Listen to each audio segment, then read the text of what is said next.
Yeah, it's really tough when you go to a Belmont Shore who just won Super League, and they have Eagles and they have international players, right? Very high standard of rugby, and there's immense level of competition. So you really develop a perspective of rugby and what it can be and what it should be, and then you kind of take that for granted when you go to other clubs, and that's the drop off. So I came from two really good clubs, really good programs, and my next career of coaching and referee, and I got to understand the other side of it. I think the minute I stepped on a practice field for rugby, the calling happened. An 8-year plan to be on the team, and I was in it within 2 years. Don't wait until you are a pro to be a pro, right? Like, I like doing something, stopping and learning from it. Like, it just looked like it was a heavy hit. To give up, it's not up. You know, that's the first time I played like professionally. I'm making rugby money. How can I make money outside of it? And there's two Scottish guys, and they said, "Oh, you're here for the movie." Rugby is a sport where that's often coupled with actually having a good time. He looked at me and he says, "You guys are awesome." Grow rugby, grow rugby, grow rugby, grow rugby, grow rugby, grow rugby, grow rugby, grow rugby. Yo, what's up, everybody? Welcome to another great episode of Grow Rugby. My name is GiftTime Belu, and this is a show where we speak to people about the opportunities that they have found, created, or taken advantage of via rugby. Now, I'm not even going to hold back from you guys. We got an amazing guest. One of my guys, he's a ref. He's been doing this for years. Big-time player coming out of the West Coast, president of the West Coast Rugby Referees Union. My guy, Marquise Goodwin. You guys might have seen him on USMLR games now. You've seen him in championship games. And as he continues to rise and take over within this reffing game, he's coming in with a different mindset and dynamic. And you guys, it's a great conversation. This was an amazing conversation altogether. So I hope you guys enjoy this. Guys, man, I hope you had a great weekend. Gotta love, again, we had rugby. Look, every week that we have rugby, especially after the 552 years of time that we took during 2020, is always another time to be grateful for. So if you guys hear me say it every week, just know I am happy for it every single week, and it allows us to keep continuing. And even to think about continuing, man, we are 2 weeks away from the HBCU Rugby Classic and Music Festival happening right here in Baton Rouge. Check out the shirt. You guys can grab some of the merch over at rugbyoutletmall.com. You use coupon code GROWRUGBY for 20% off of all GiftTime Rugby and HBCU Rugby Classic merch. So, guys, definitely check it out. But I hope you guys have been having a great weekend. I hope you guys have been able to have peace and you're starting the week well, and hopefully this adds another little bit of levity to you. Not too much to be able to say. Hey, look, I hope you guys are looking at the videos or trying to drop some new content on a regular basis, and if you guys can, and as far as content, I got to appreciate you guys for being and listening to the podcast. Saw another big increase. We're at 2,000 downloads overall so far, and that's because of you guys. Keep it going. Let's keep it making it happen. We keep bringing in great guests so that you will have more to be able to enjoy, and that's all I really want to be able to get from you. I want you guys to have value and feel value and get information from all this. If you guys could, though, not too big a deal. If you guys are listening on Apple Podcasts or you're listening on Spotify, if you guys could go down to where that review area is and hit those 5 stars or 4 stars. I'm gonna give you the benefit of the doubt. 4 stars or 5 stars preferably, and leave a review. It's gonna help us. It helps us get ranked a little bit more. It helps us be able to push the boundaries a little bit more, and I get to have a chance to show you guys what the real spread of what these rugby stories are up and around the area. I personally love every little bit of it. And, of course, please, as you guys have been, continue to subscribe onto our YouTube channel, youtube.com/GiftTime Rugby Network. Hit that subscribe button, hit that notification button, and let the videos rain down on you, Rain down on me. But yo, I hope you guys are good, man. I'm happy for it. So I'm not gonna hold you guys off too much longer. I just let you guys know we're having a great week, and this is gonna help do it. So please enjoy the referee greats, the man from out west, vice president of the West Coast Referees Union, USMLR Mr. Everything, Marquise Goodwin. Grow rugby, grow rugby, grow rugby, grow rugby, grow rugby, grow rugby, grow rugby, grow rugby.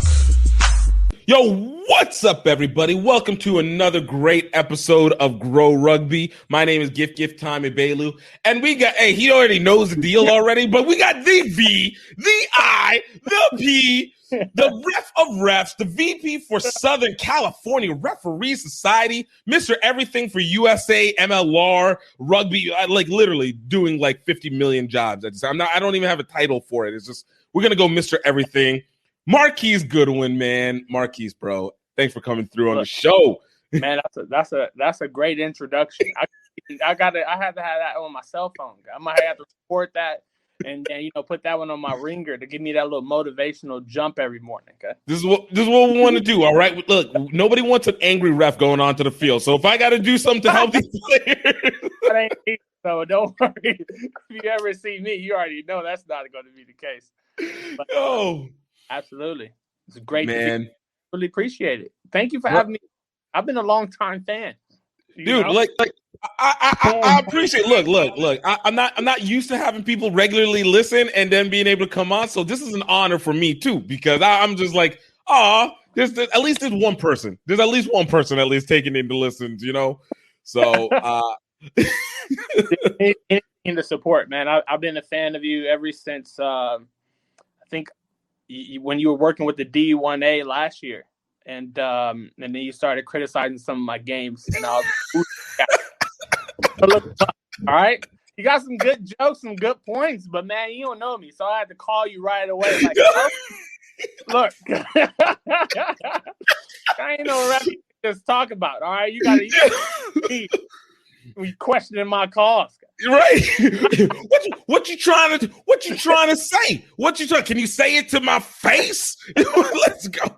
Dude, but you know what the thing is? It's that stuff that you love so much. Like, I love that because it's like, yo, that's engagement. Like, that means, again, someone's listening at least, so it doesn't have to be like just talking. Right. Look, it's not even on my perspective, man. I look and then somebody will comment or like, I thought you had a good game. I'm like, where are you watching that? Are people watching me? Hold on. Right. All right.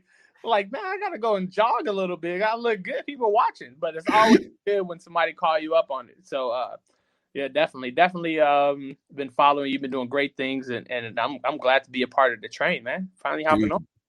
Look, man. Like I said, the honor is absolutely mutual on both sides, brother. Absolutely mutual. So you already know the game on this one, man. So, I'm going to still say it to you, but you know the game. Every superhero has an origin story, brother. And,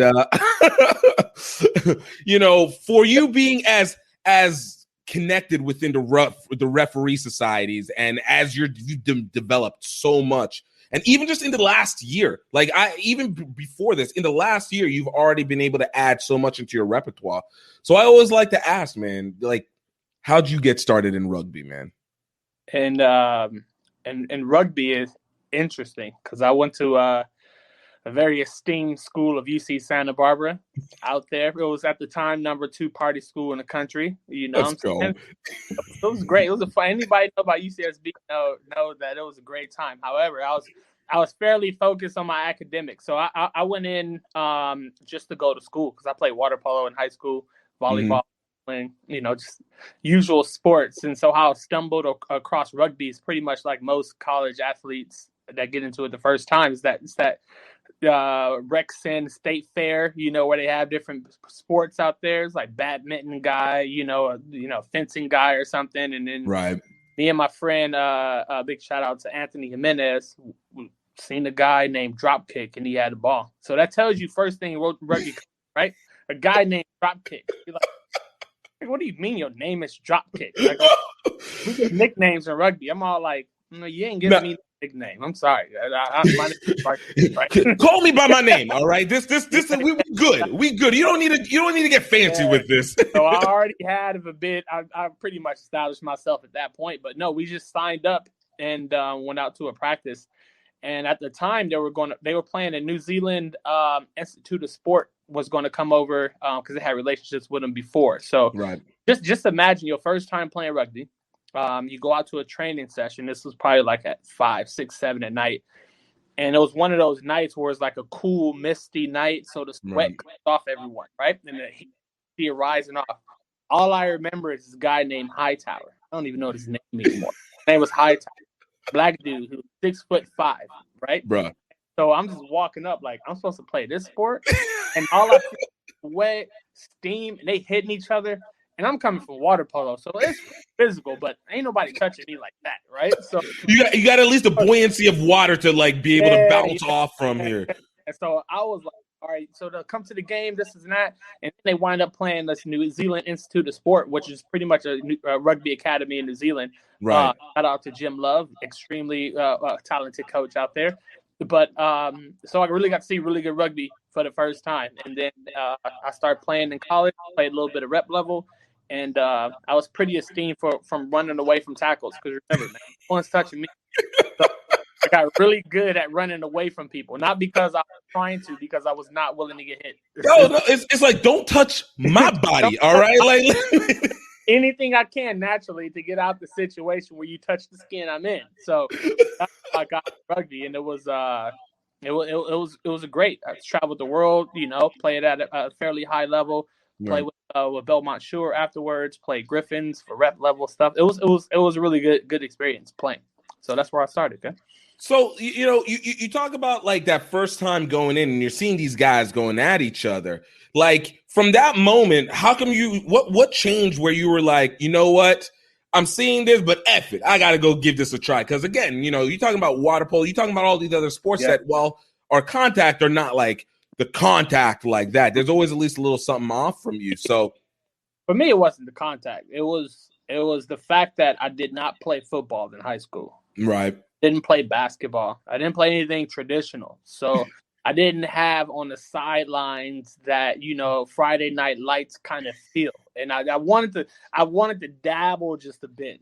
I wanted to see what it was like for the crowd to cheer your name as you scoring and all of that stuff. So that's what really got me into it, because I didn't come from that environment. I'm coming from, you hear whistles and like it's not the same. And so and as a freshman, I was always, think about it. I'm from Long Beach. There's not too many black kids playing water polo, swimming, and volleyball. Facts. I'll tell you that right now. So I'm used to playing around people that are not like me, and I'm also I enjoy trying out new things. So it was something that I was comfortable being uncomfortable. So I wanted to try it, and then when I found out there was a very skill in evading people, I was like, I kind of found my place. I'm not a big tackler. Like, I can hit if I'm, everyone can hit. But for me, I had a very good skill set in not being hit. And so you basically took up the traditional wing position.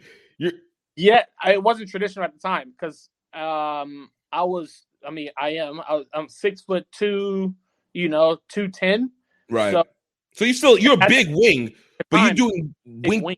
That wasn't nowadays it's pretty small, but like back in the day, the wings were very small. So I actually started at flanker and lock. Okay, that makes more sense.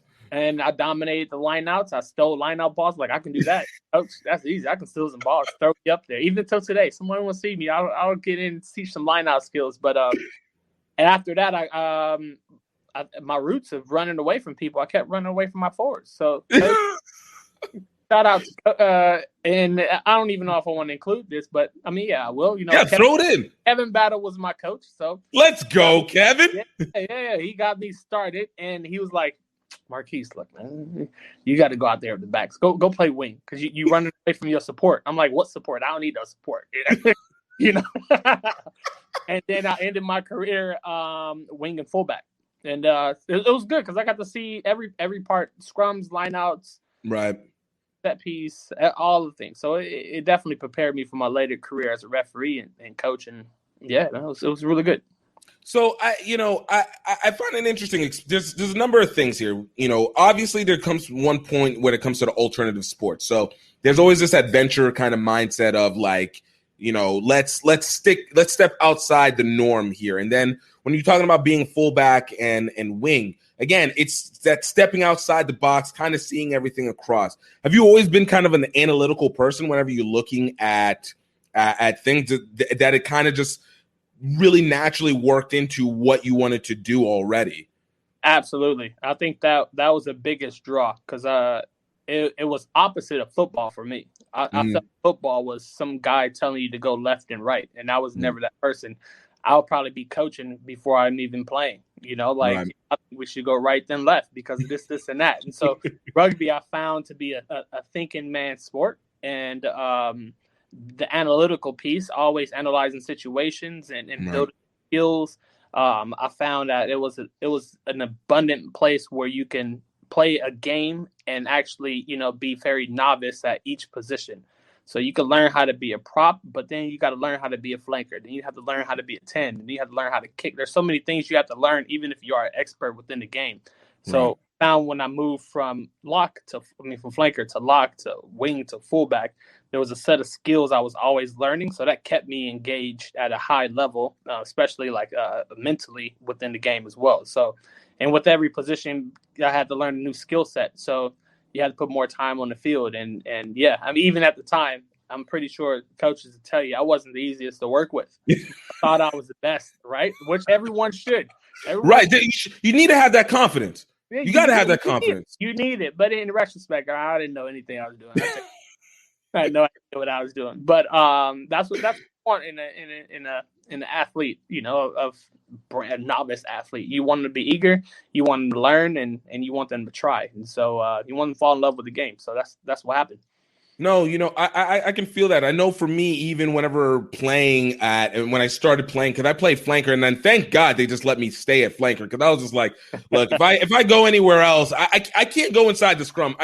In my good mind, I cannot put my head behind these thighs and feel comfortable after a little bit. Give me my freedom. That will always be my thing. You either put me in the most free area or let me be flanker and I can at least get between. But, my coach at least recognized the fact that at minimum, let's get wild. Let's go tackle some people and he'll be able to knock it out. And we can at least cultivate that. And then everybody gets mad if I don't pass the ball, if I have it or anything like that. But I'm a flanker, so I can still get away with it. But, if you don't have the right person to at least set you in that pathway, it makes it a lot more difficult. So at least you had a good guy like Kevin who let you be you, even if it could be difficult. No, he had to learn a lot about coaching with me. I tell you that. I was not the easiest. So I don't know if he's been on here, but he will have some stories. So yeah, at in that point of looking back on it now, in college, you are an adult, right? But you don't have the perspective of the past to rely on. You can only just think about the future and think about ahead. So now you have the age where I can look back. You kind of realize, like, yeah, you didn't know anything. You probably eating a lot better, right? You know what I'm saying? Like hot Cheetos and everything was not good habits, right? Study habits, decision making, all of those things that you think that you got it, you can handle it. It's not, and you're like, man, you just listen to your elders. Okay. look, right? It's a need to be able to communicate that out, because I think even we know this. It's one of the reasons why I give a lot of credit. I give a lot of empathy to people who are in their teens and early 20s, because it's like, look, I know what you're feeling right now. Like I genuinely know. I know this rebellion that you have inside you. Believe me, you don't know anything, but don't worry. I will explain to you why you don't know anything. Absolutely. But and that always ends up being the key, is like, yo, let me explain to you, because otherwise you're just being told no, yes. And of course you're going to rebel even harder against that. Yeah, because in my analytical brain, you can't tell me no, and I need to understand why. And, Exactly. I mean, to segue into coaching and refereeing, that's been a really good journey because you always trying to understand why, and it's always changing at every single level. So before we get into that, because I still want to kind of get a little bit as you're growing to this point. So like you're at UC Barbara, and you played all 4 years at UC Barbara, right? UC Santa Barbara. UC Santa. I'm sorry. You know, that statement. It's all good. You can say SB, UCSB, Santa Barbara. Don't say UC Barbara, man. You look. This is the other LA. All right. Look. We have our LA. This is the other LA. All right. Let me make. True. That's true. No. But for UC Santa Barbara, you were there for the 4 years, 4.5 or so, right? So in that time, obviously California has a really eclectic rugby play. You guys have a lot of competition from the levels.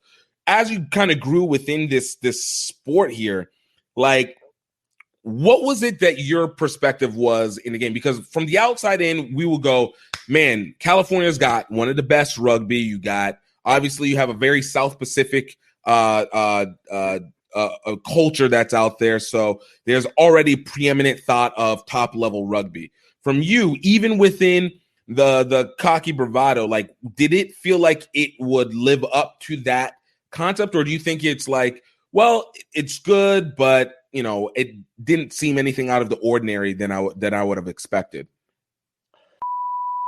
Hey guys, I just want to take a quick moment to talk to you about the Rugby Outlet Mall. Now, I know you guys have heard me talk about this many times in the show before, typically in the intro, but I want to really make sure to get your focus on it, because the Rugby Outlet Mall is not just the commerce hub for GiftTime Rugby, but it is an area where we want to be able to create the movement and the symbolic elements that add to the movement. The Rugby Outlet Mall is here so that we can have something that not just to have for the field, but more importantly to be able to have as a regular lifestyle. Because as you know, rugby is not just a sport.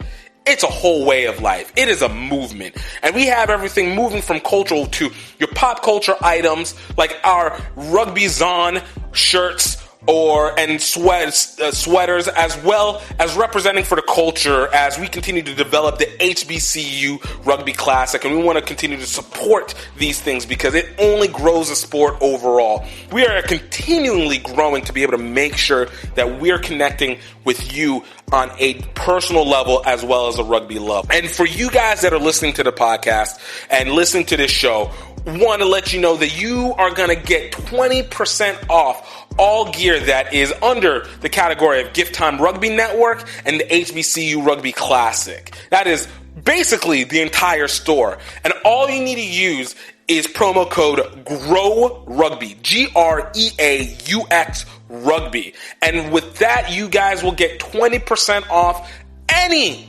clothing that is in the store as of right now. And of course, we're always building up more and more each time. But we want to make sure that you are able to symbolize your rugby faithfulness to the rest of the world and let them know that there is an opportunity to be able to develop, to grow, and to get better each and every time in this sport.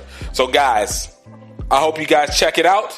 Definitely go, and you guys can go to www.rugbyoutletmall.com. That is rugbyoutletmall.com. Guys, you're not going to want to miss one bit of this.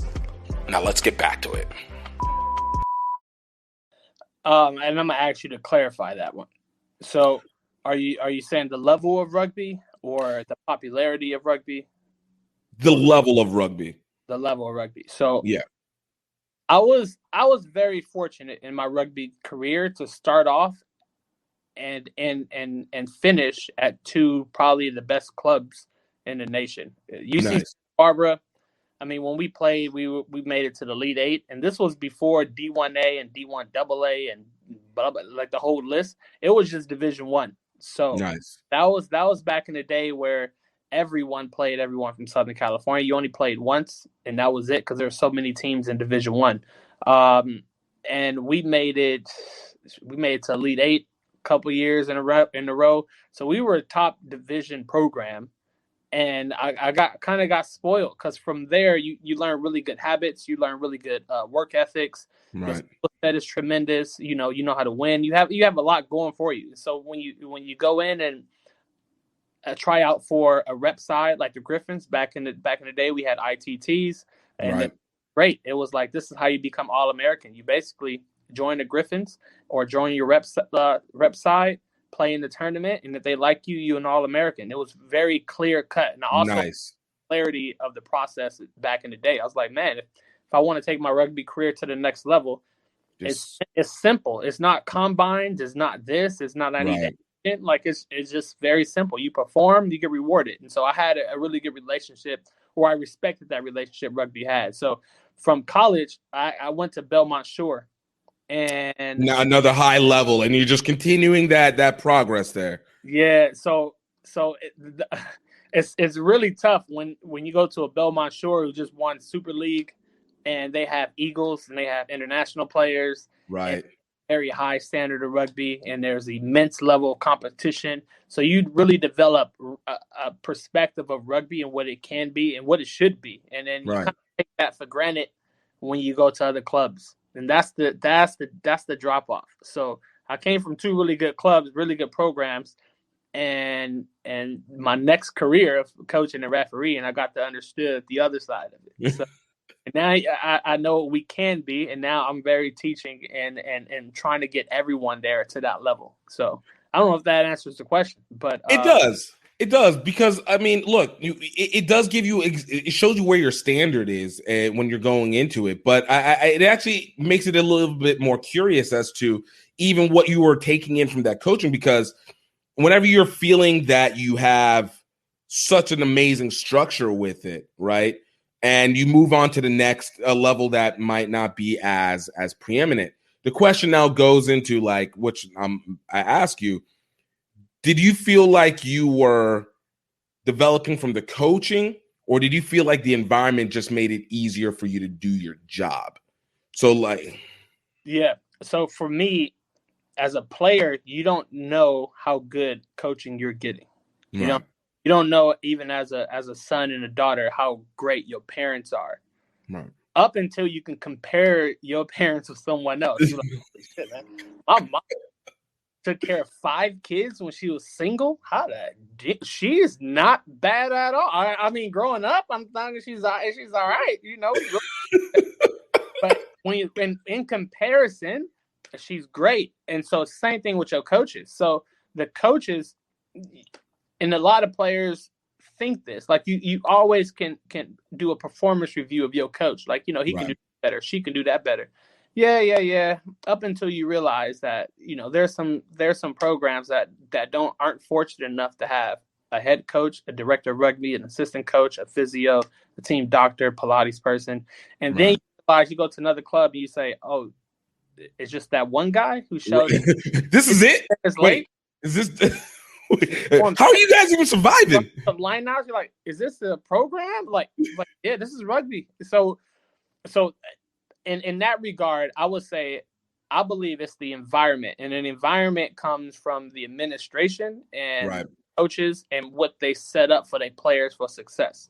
So if you're used to going to a training and it starts on time, and used to going to a training and 60 players are there and everyone's vying for top 15 spot, and you notice that they're running and doing, you know, ball work, kicking, passing an hour before training even starts, it starts to seep into your mind what the expectation is to get to that.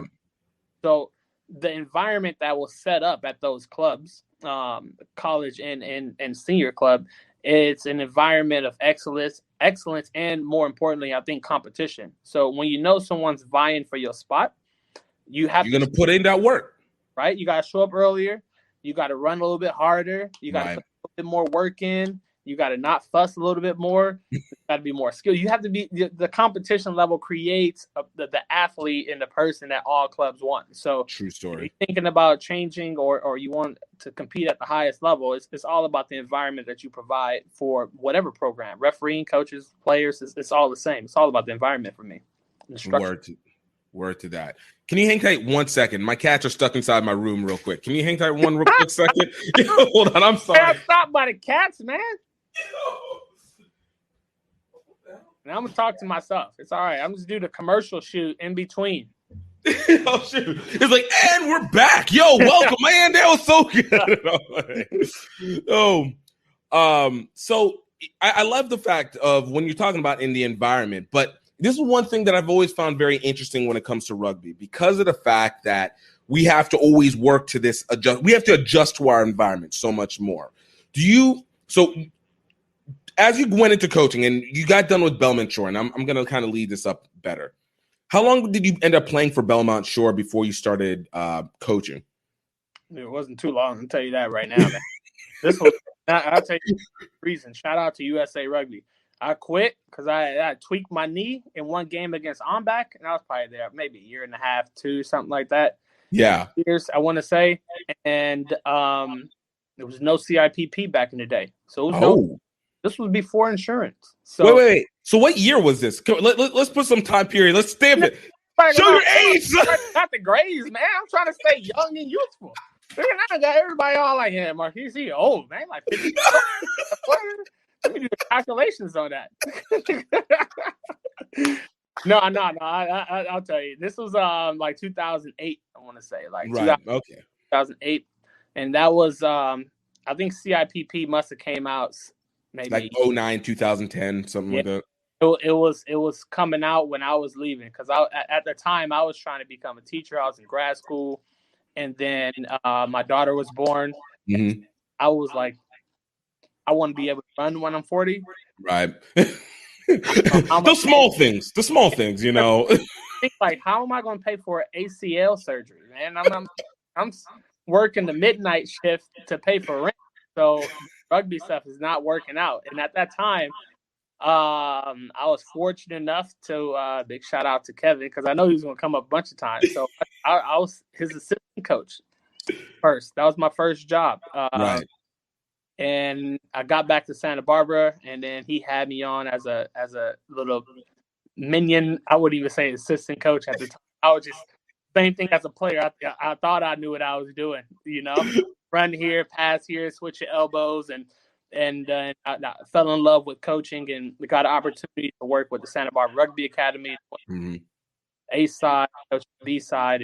We had a couple of assistant coaches, some Aussies that came over, and you know, it was a complete coaching staff. And I think that structure set me up for how coaching should be. Because, I mean, at Monday night coaching meetings, you know, at a restaurant or something, go over the game plans of the week, players, injuries, this, that, the third, you know, expectations, where we fell off, the whole piece, you know. Then we had film review, and then we had all the trainings, you know, 6 a.m. runs, conditioning, and then, you know, some skill set in the daytime, and then we had the Tuesday, Thursday recovery, some more film, and then the game on Saturday. So it was a full on program. And then, what to say, you guys are having a daily work schedule as opposed to just that base 2 days a week standard. The Tuesday, Thursday coaching thing was not in my repertoire of what you should be doing to have a successful program. So I scratch my head when I hear people like, yeah, we just got training from 5:30 to 6:30 Tuesday, Thursday, and we want to win a national championship. Just like, yo, what? I'm like, and that's cool. Yeah, I agree with you. However, there are teams out there that's doing this, that, and the third, and that's competition. So I was able to see earlier what it takes to perform at that level, and I think that's what I took in with the other jobs that I was doing, because at the time I was a novice coach that didn't have any coaching skills. So how eat with this Australian guy with the accent, you know?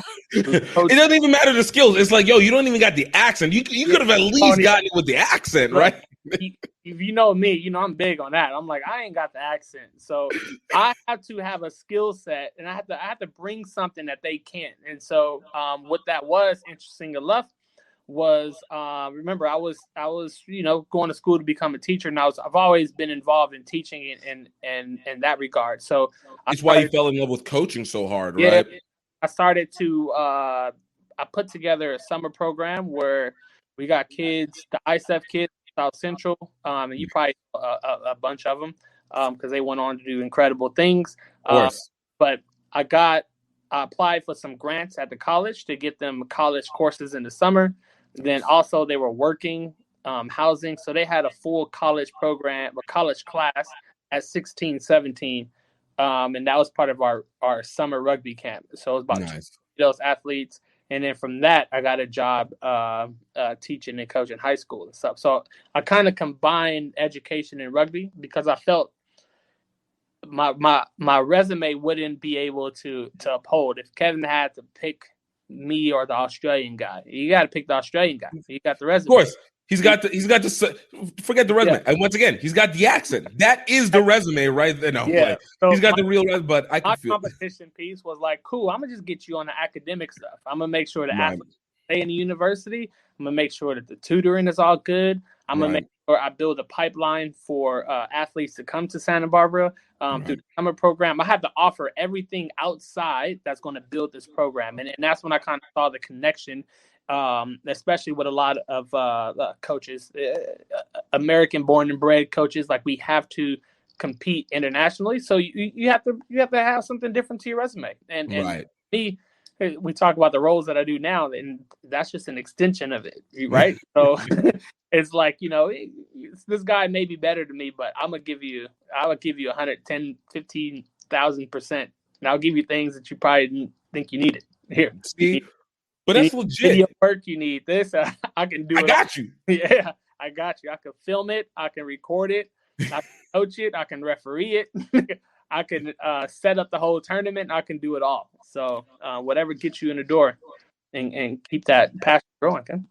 So I it's interesting because you're doing things that from even a base level, we're talking about from like a business level of the sport that most, if not, I would say probably solid 99.9%, 99.5% of teams in the States or even around globally have not been able to do. You're talking about finding grants to be able to bring students in and creating the pipelines and stuff like that, which establishes an actual systemic structure as opposed to just what happens in the play.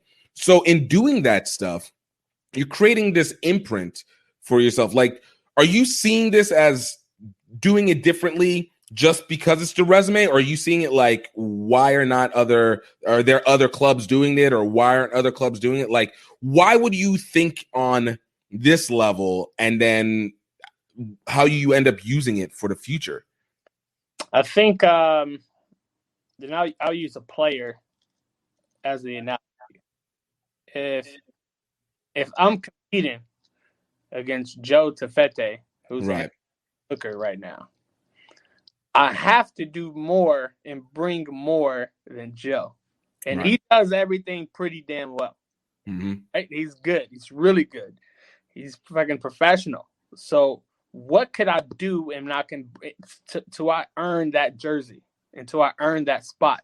And so then if I'm looking at a program and the program is asking me like, yeah, we struggle here, and there, you have to compete at every single level. So we're talking about recruitment. Like, what is the other teams doing for recruitment? And I think the best in recruitment right now is still Cal, St. Mary's, Life, Lindenwood. Right. Who recruits better than Cal, St. Mary's, Life, Lindenwood? UCLA, Arizona. They do a fairly good job at recruiting. But if you're looking at a program, especially collegiate, like, you have to say, like, how can I compete with them?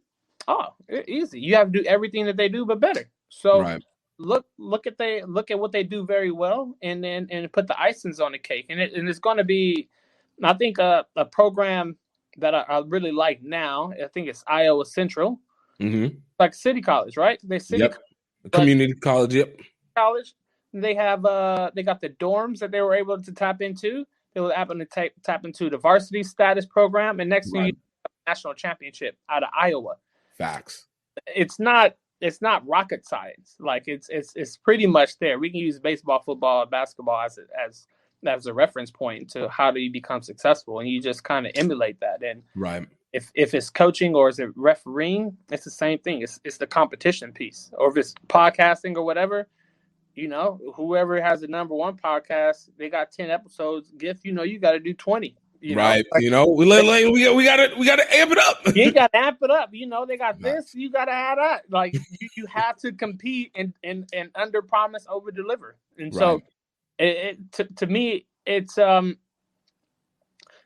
programs have to see what their goals are and what they really want, and then make sure that they're doing everything they can to get there. And there's mad resources. So you ask me, how did I do it? I grew up in the projects, so. How did you eat? You got if you're hungry, you're gonna get fed. You make yourself a syrup sandwich. Okay? You get that bologna, and then you fry it on one side, so you get that little mountain. You know what I'm saying? You eat the side of it to make it a little bit more salty on the edge. You put that egg on top, and then you eat. Man, like I remember in high school, I learned how to. If you don't know anything about me, I learned how to bake pretty damn well in high school. Nice. At $1. Sometimes I had $1.50, and that got me at the 99-cent store a box of cake and icing. I was like, damn, I can bake a whole cake. That's a whole cake. No, that's true story. Hold on a hot second, man. I'm paying $1 for a Little Debbie snack cake. I got the whole thing. So you got to look at what you got, and you got to make the best decisions from it. I don't know how we got into cake baking, but I just take the same approach in everything that I do. It's cool. I got $5 to work with. How can I? How we make it stretch? How to make it stretch? Yeah.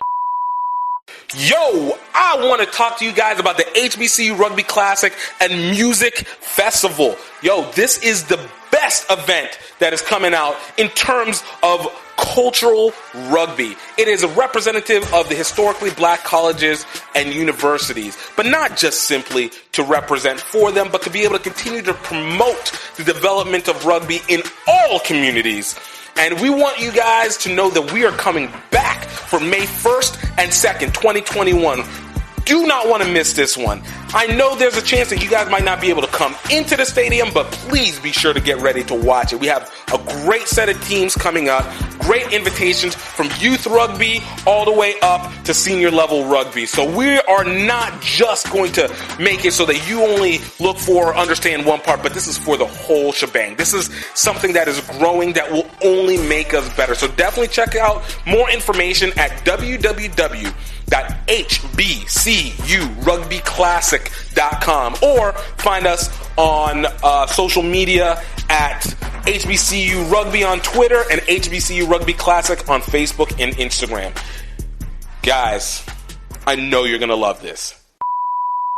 It's something that I've found very interesting when it comes to a lot of what we look for when it comes to growth. Because, I always tell people, for me, why is it that I will continue doing something in rugby whenever it's not quote, quote, popular? And I'm like, well, okay, what is it that we need for popularity? Well, you need people. Well, we got at least 100,000 people who are playing or a part of it. So if you tell me, hey, we got 100,000 people, if someone says that you have 100,000 followers, they've never heard anyone be like, you know what, man, I don't think you have any followers. Like, you don't got anything. Like, you can't start anything.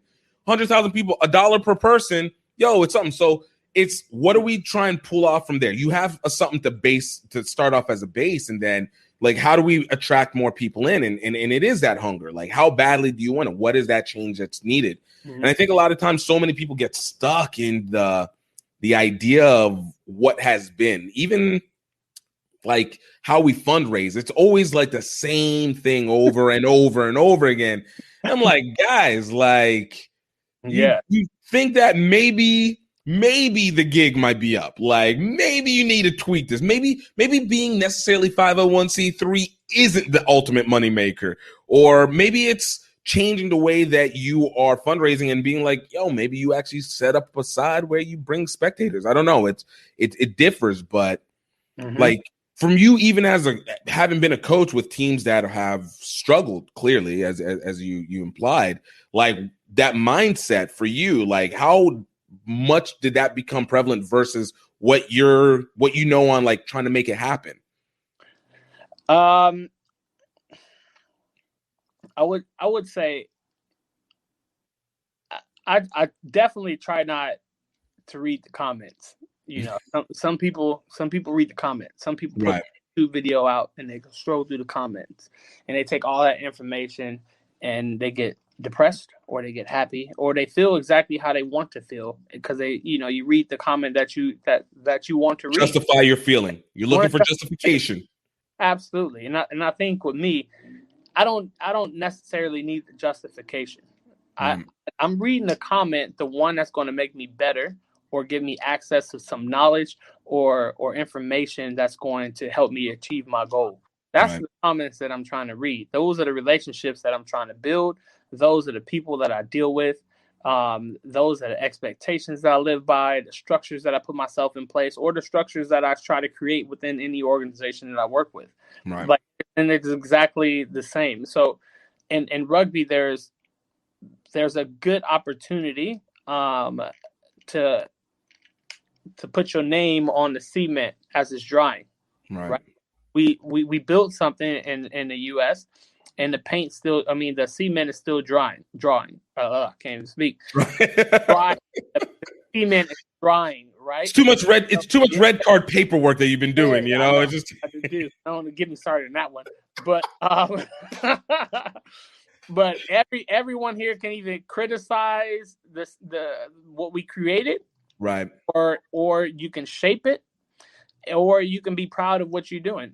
And so I think you need the criticism. You need to be able to shape the work that you're doing. You need to make sure that you sign off on it. And so you can have a little bit of a legacy when we look back at what you was able to achieve.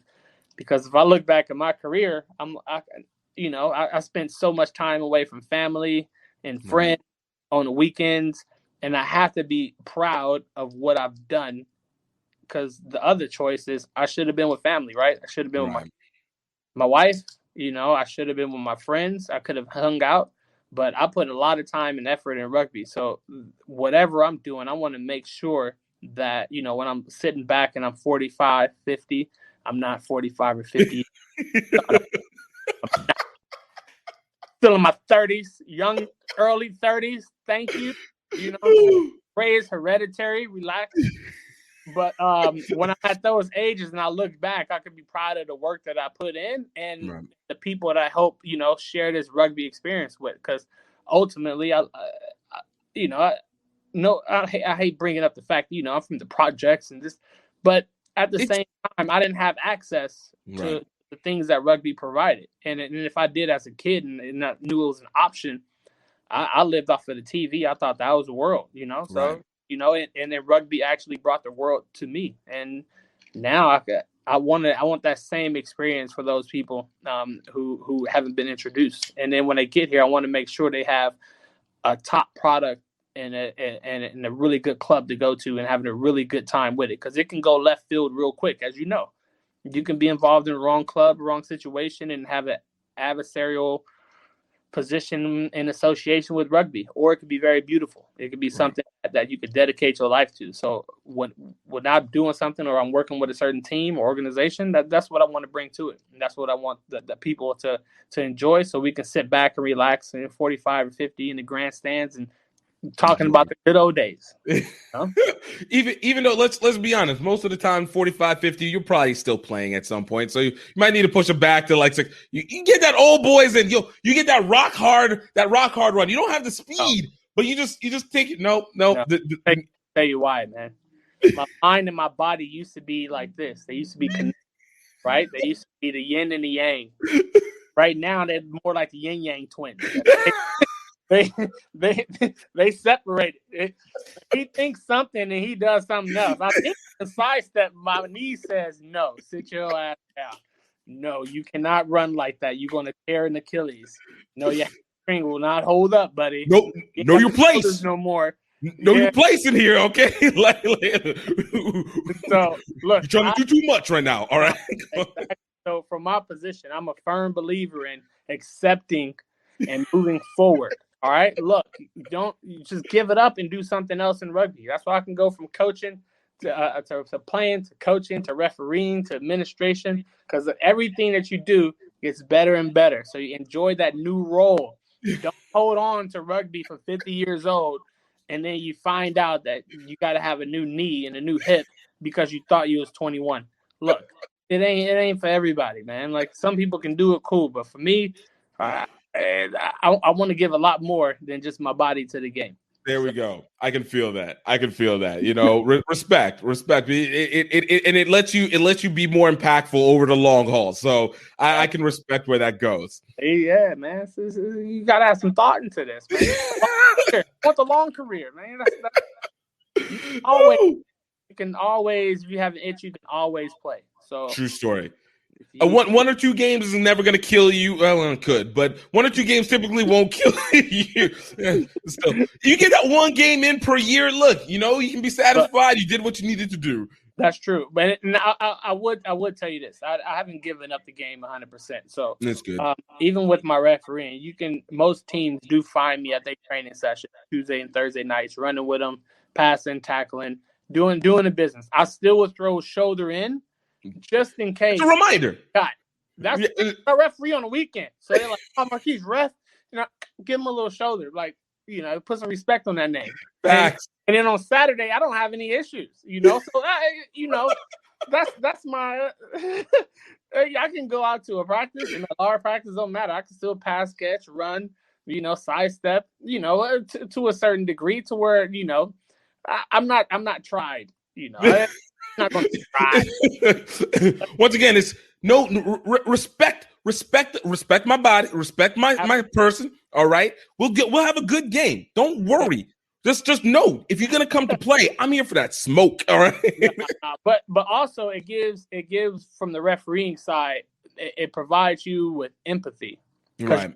And how hard the players are training and what it takes. And you understand body position, body mechanics, how they get into these positions, especially that dangerous position as a jackler, man. As a referee, I got a lot of empathy for people poaching the ball, because that's a vulnerable place in the game. You get hit, very true.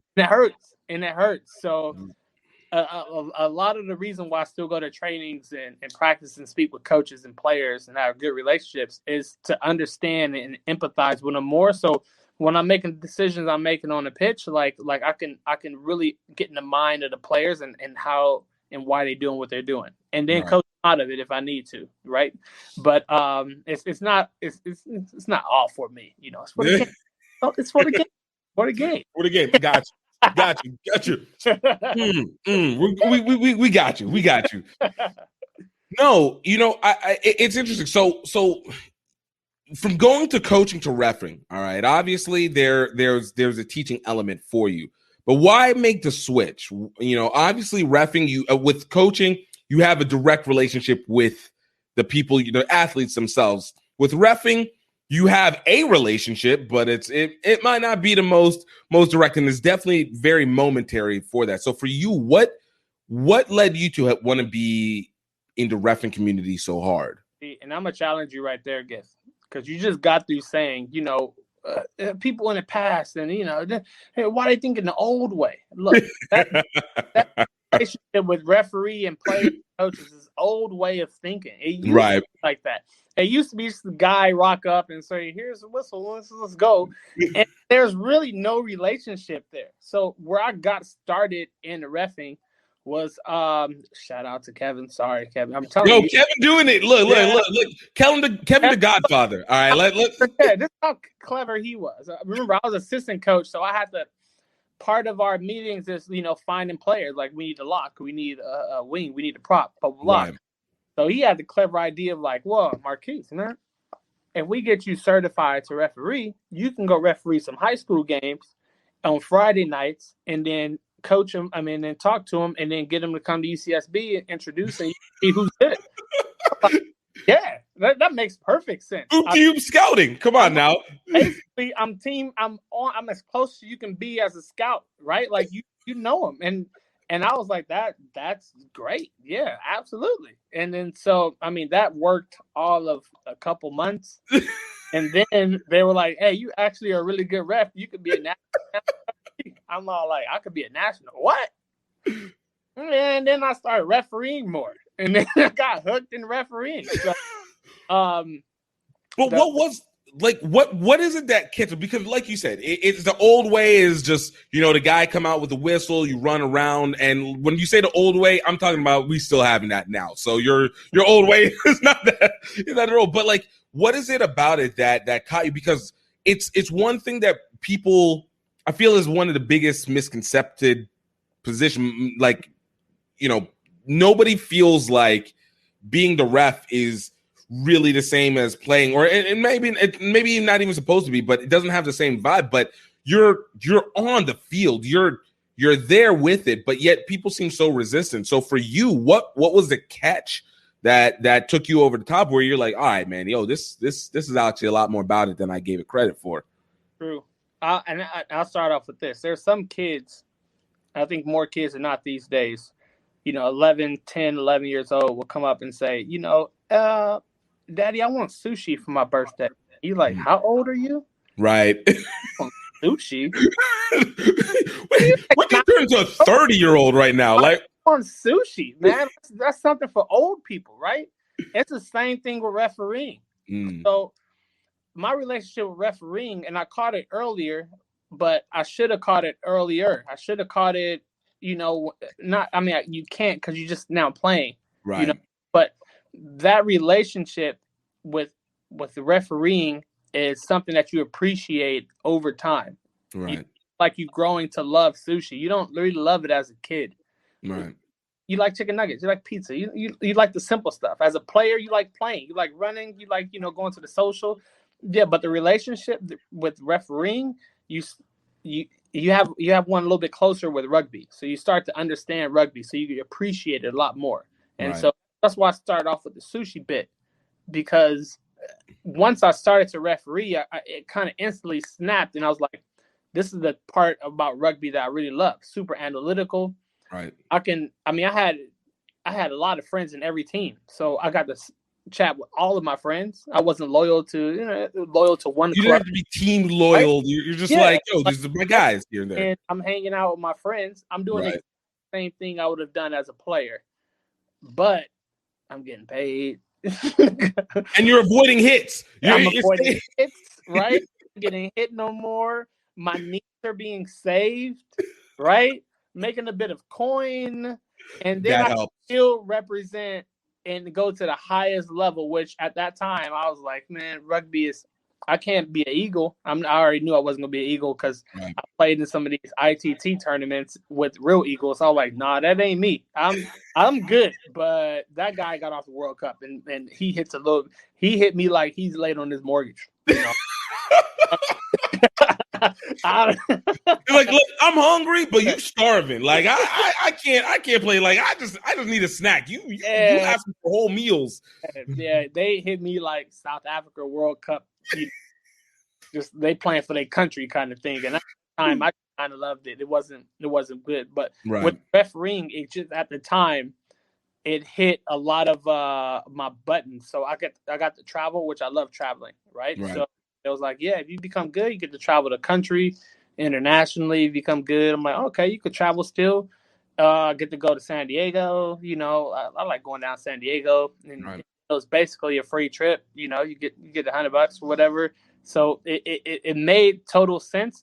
And then I started to understand rugby a lot more, and I thought that refereeing will definitely help my law knowledge, and because I still wanted to coach. Right. But I kind of understood that you start refereeing, you realize you don't know too much of anything. You're like, I don't know nothing. There's law, and then there's law application, and there's so many different things. So I had to like dive deep. And it's the rabbit hole. The deeper you go, the more you realize that, not only do you like sushi, you can taste the difference. And of the fish, and it's not just like the salmon. It's like, the salmon from the South Pacific versus. You just like and once you start refereeing, that's when you like it's the same equivalent. It's like you flying to Japan, right, to the number one sushi place, so you can see the sushi master do it, and you really start to fall in love with it. And that's what it is for refereeing. Like, so when I talk about the relationship in the past, and I look at the referees that I work with, like that's what I want to give them. I want to give them that experience and teach them that when you do refereeing is way more than just blowing your whistle on Saturday. Like this is relationship building, this is game understanding, this is helping the product on the field get that much better, and that all you are a very integral part of that development. I mean, I'm a school teacher. I know what happens when kids get shitty teachers. Right. So it's the same thing with coaches and referees. You get shitty coaches and referees, how well do the players develop? It's going to be limited. You're capped, obviously. Yeah, they can only develop as good as they're taught. And so I look at my role and I definitely understood at the time it's not the most popular role. In fact, dude, even from the games in college that I remember, I never remember my referee ever. Mm-hmm. It's not a But isn't that almost kind of the point? Like your referee shouldn't be memorable. If they're calling the game right, then that's not the case. Okay. I mean, like saying your water boy shouldn't be memorable. You know? Yeah, he shouldn't be memorable. The water should be great, and you're like, okay, I'm refreshed. And if they're memorable, it means it's the person that's running water onto you at your most thirstiest moment. Right. Very insignificant role. True. But should you remember him? Absolutely. You know why? Because it's a relationship that's built. And him understanding exactly when you parched. He knows that everybody else know when you parch. And he may be the only person that runs off to you and give you your water in that very specific time and need. And without that, who knows? You could have lost the game. True. You know?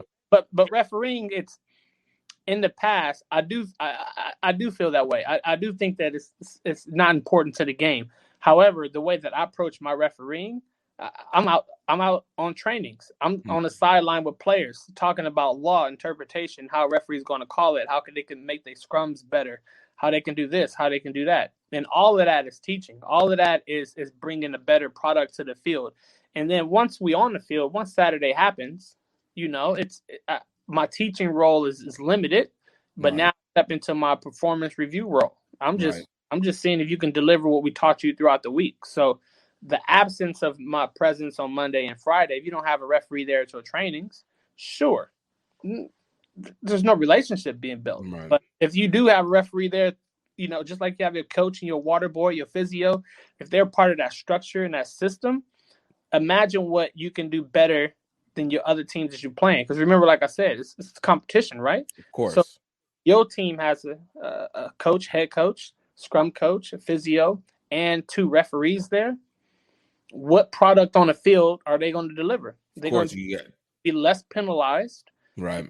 And if you are like me and you analyze games very well, you know that certain teams, some teams get 14, 15 penalties easily a game. Right. Which translates to ball positioning, opportunities, and it's a whole lot of things that come into that. And if you could limit that, and I think one of the best teams that I've repped is St. Mary's. Right. Very hard to penalize them. You know why? They just super disciplined. Should be doing. It's right. It's very hard team. I mean, you can't. Of course, you could penalize everybody, but they well drilled, and they take the law application side of it. They take the refereeing side of it, and they get really good results on Saturday. So it's a different approach that I take.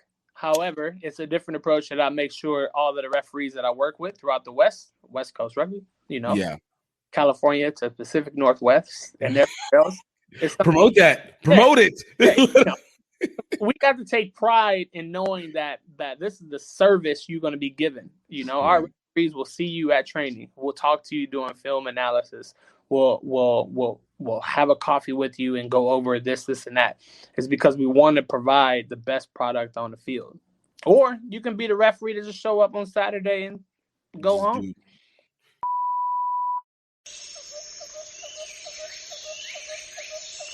Hey everybody, this is just the break train sending out a personal little video diary to all you people out there where I am going to document me riding most of the way between Singapore and Tokyo for the 2019 Rugby World Cup. Number 1 is because as part of my business I do Rugby Lovers Guide to Asia. Number 2 is I want to bring a lot of exposure to the rugby clubs and the rugby NGOs and charities. Also on a personal level, I just want to break the funk I've kind of felt I've been into for the last 10 years. So for the next 12 months, I poured myself into the Singapore to Tokyo campaign, but it still wasn't enough. I needed help, and it came from Louisiana. We in Singapore, baby! Gift from GiftTime Rugby USA is a extroverted tour de force. Say hi to my people out there. Which makes up for my social shortcomings. This place is unbelievable. No!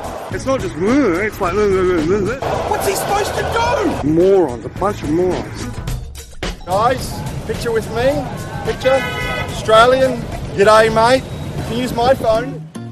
But what unites us is a hunger for adventure. Off to KL, Kuala Lumpur. Gift, where are we? We're in Mount Fuji, baby! Our love of Asian rugby culture. 1, 2, 3, Central!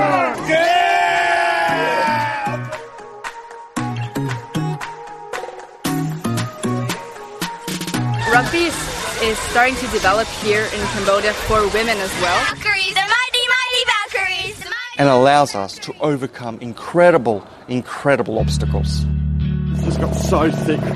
It's just so thick here. Now it's pouring down rain again. But coming to this Thai-Cambodia border has renewed all the aggression. So the whole thing's gone buggered. I got hit. What? I got tail-ended by a motorbike. I can just feel that knee, that ankle just going in all the wrong directions under the weight of my body.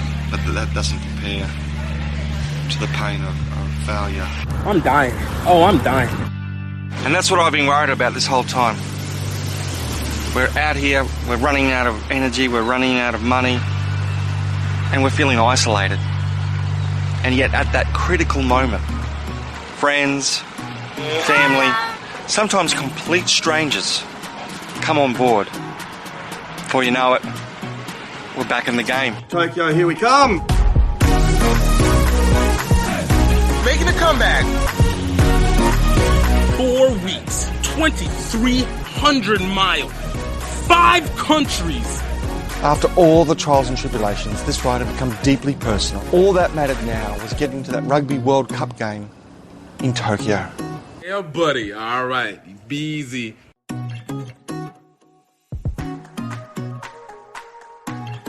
Go check out redearthfilms.vhx.tv to get your copy of Singapore to Tokyo any way we can.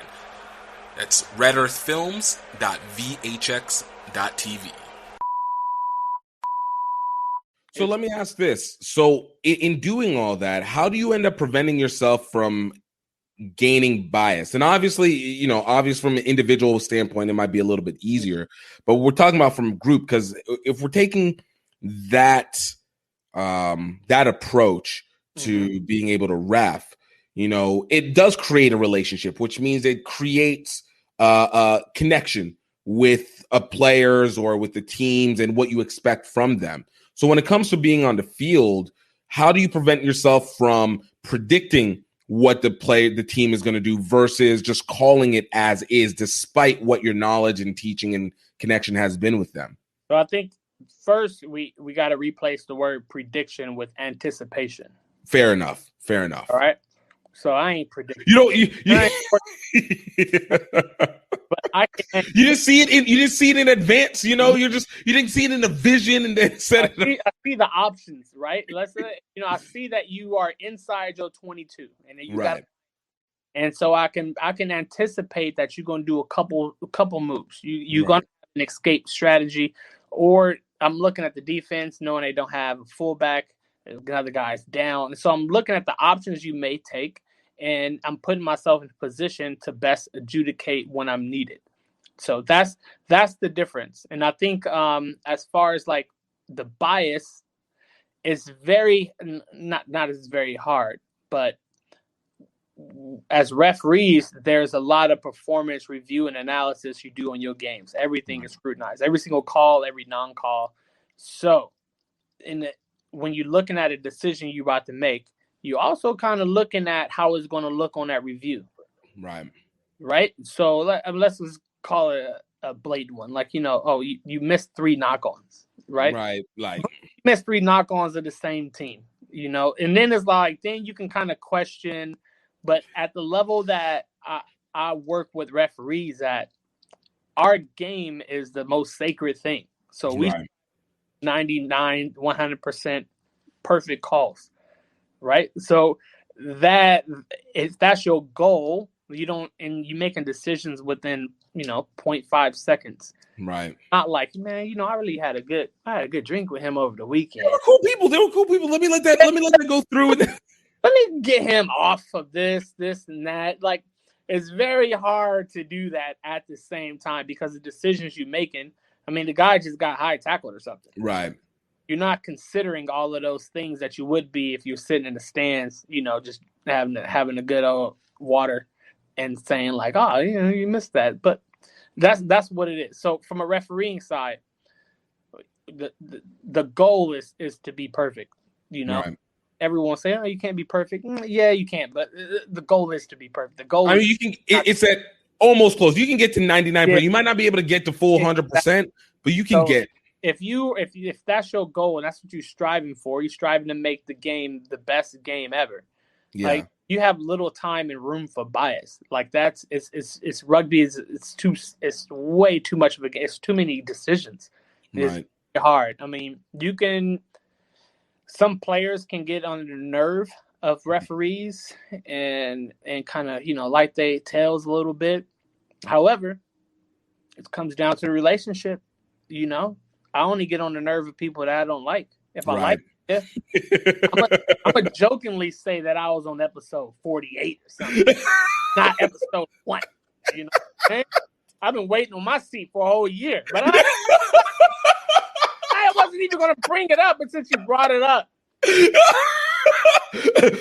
got something you need to hold in? You need something you need to let. Been waiting to get on this show for a whole year. But look, I remember my skills as a referee. I would never let you know that, man. We all good. See, that's how it works, man. That's how it works. I'm gonna get you in trouble, but we both enjoying the process of you being in trouble. That's what it's all. I like how it's poison, but with cake. Yeah, absolutely. No, but oh, I love it. Yeah, in all seriousness, it's something as referees you got to strive for perfection because you criticize. I mean, now we got MLR and it's right.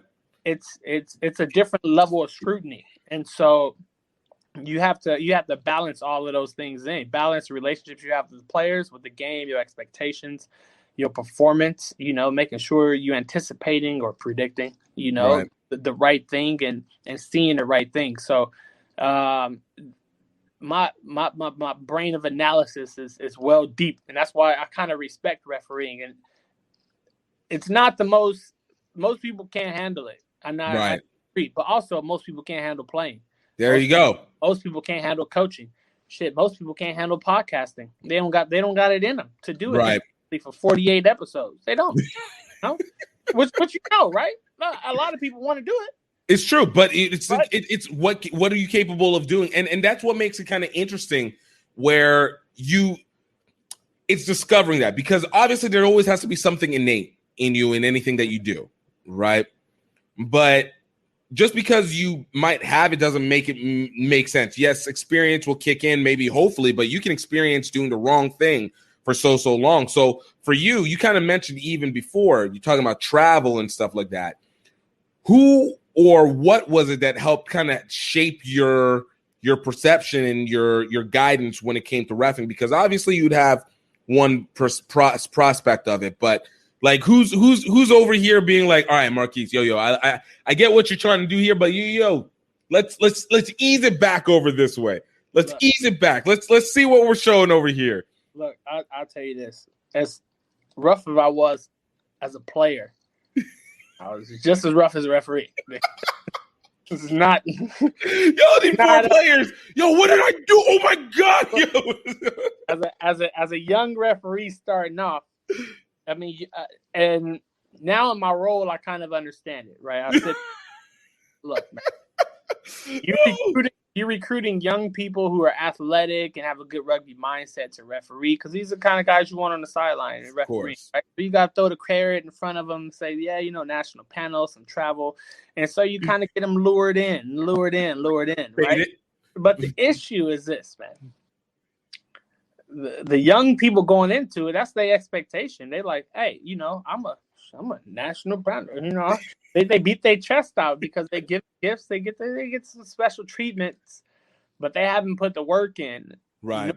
Nor have they put the time in. The work and time to me is different. So the work is actually going out and doing the games, as many games as you can do.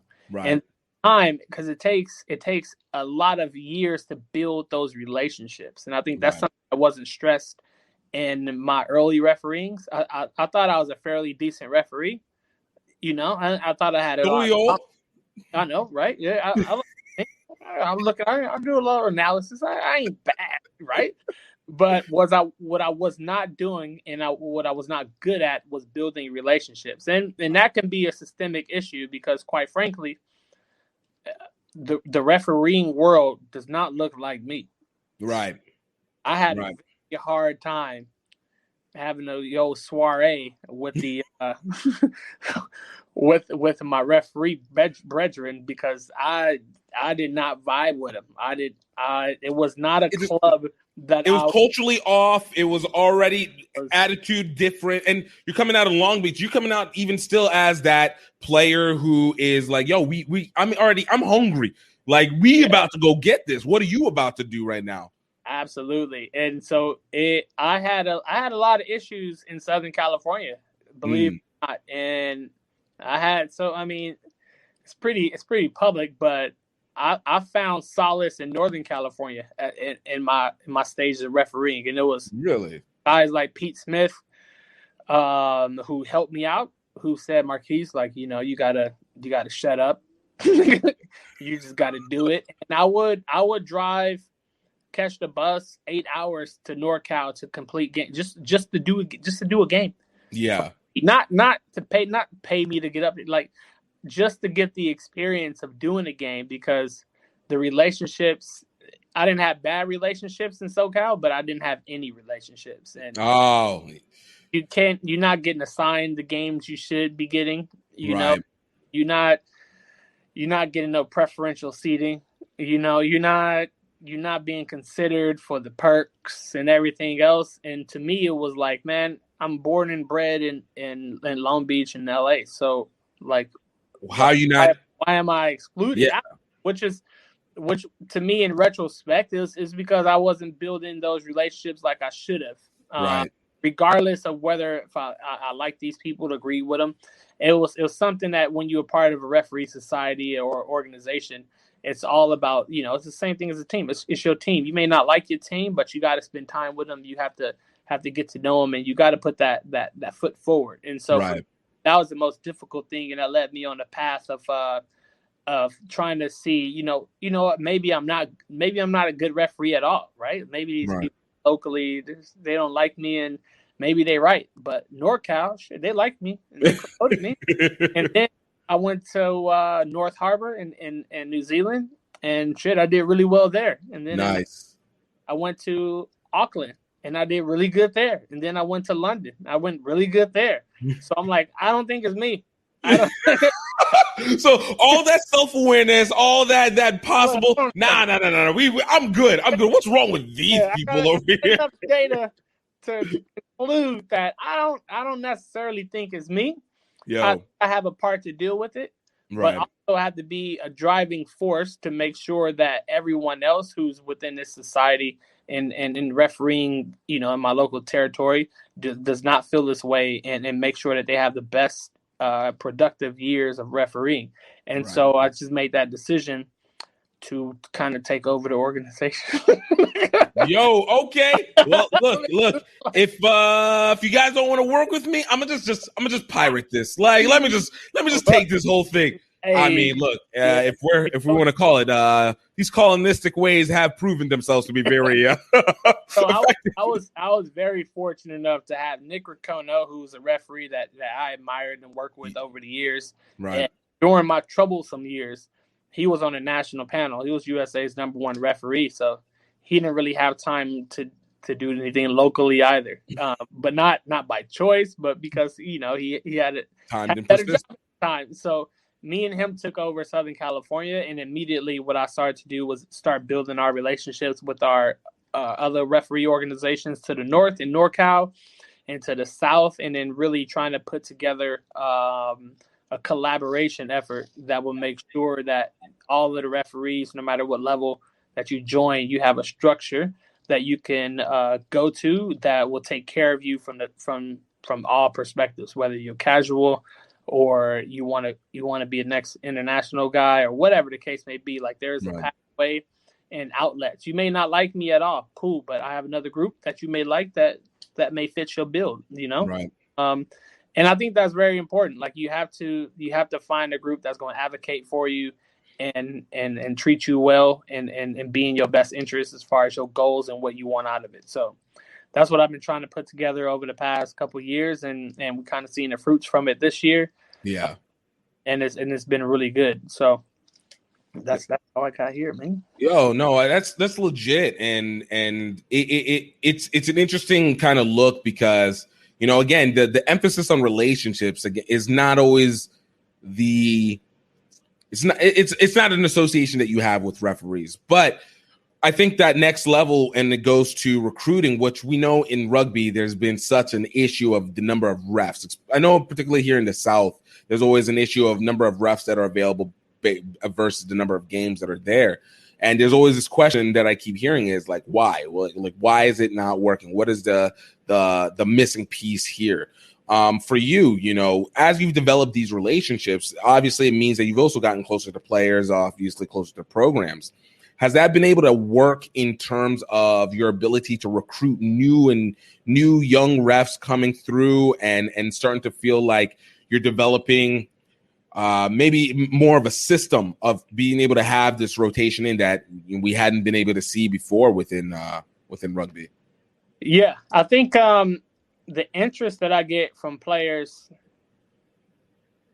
across the board, even at the MLR level, to have an interest in refereeing now is because I think the organizations, across the U.S. have started to change culturally, and it's way more accepting, and players can see themselves a part of that organization. It's way more transparent, because before you just kind of didn't know where they came from, right? Right. They're just, you have a ref and they're just, pop up out the park. You just don't know. A secret society of referees somewhere or something like that. So I think now, as referee organizations, across the U.S. and even the ones that I work with, you have to be out there. So if there is that, because all you really need is one guy from each team. That's it. Right. It ain't rocket science, right? Like if everyone has one guy from the team, then that means that we are at 50% over what we need. Right. Two teams have to play each other, so we only need one ref. Well, they need the one ref to do it. I mean, it might be a little biased towards his own team, but still, hey, look, we still got it. So the biggest thing from that, and what I learned, that's why I told you I still go to training, is because I kind of missed the team aspect. Yeah. It's pretty lonely. Like, you driving to the park by yourself or going by yourself, and I'm a cool dude, but I like being by myself as well. I like taking road trips and this and that and flights by myself. I don't tell my wife, but I do. I promise she'll never hear this. She'll not get a specific clip. No. But I think teams, because we were a little bit more visible at training, a little bit more visible with development sessions and online materials, that players start to see that, like, oh, it is a bit of an avenue there. You know what? Like, I want to be around my friends. So can I do both of them? And I'm always like, absolutely, man. You can ref the B side and play on the A side. Like, there's mad options. In fact, you may get paid.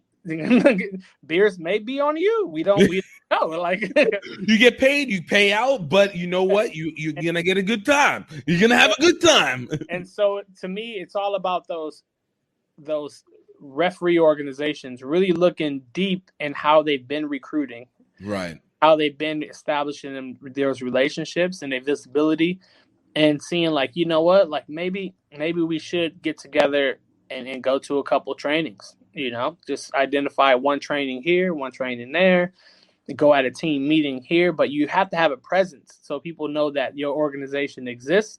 Right. And when you know that you exist, then kind of get that carrot in front of there and recruit that one player who's threw out his shoulder. Or I don't like to go on the bottom of the barrel. I like to recruit the best players. Right. I like to recruit the people who's the smartest, who have the best relationship skills, who every team wants them to referee. And like those are the guys that I specifically go out and target. I'm all like, you will make a great referee. Right. I'm believing in you before you believed in yourself. Like I think you will be that guy. And Gift, actually, I think you would make a good referee. I mean, I appreciate that. You can have some bias and everything, but look, got your favorites and NOLA and everything else. So hey, look, there's never going to be that type of bias. The only big worry is, and I think some people at Pitcher Tent would probably think is, if you forget that halftime is not the end of the game and you just walk off and you just everybody's like, "What happened to you?" And you're just like, "I don't even know what you're talking about." I don't know. Hey, look, we all walked off, right? I don't know what this whistle is.